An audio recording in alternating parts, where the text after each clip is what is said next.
তিনি মুখ খুললেই ভয় কাঁপতে থাকে দল। এবার তিনি কার কার নাম বলে ফেলেন। আর কি আশ্চর্য, তারা সবাই জেলেও যায়।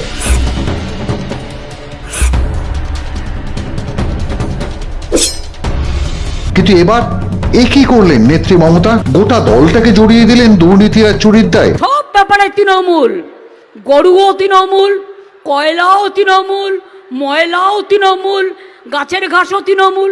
What is this? আমি ভেবে পাই না।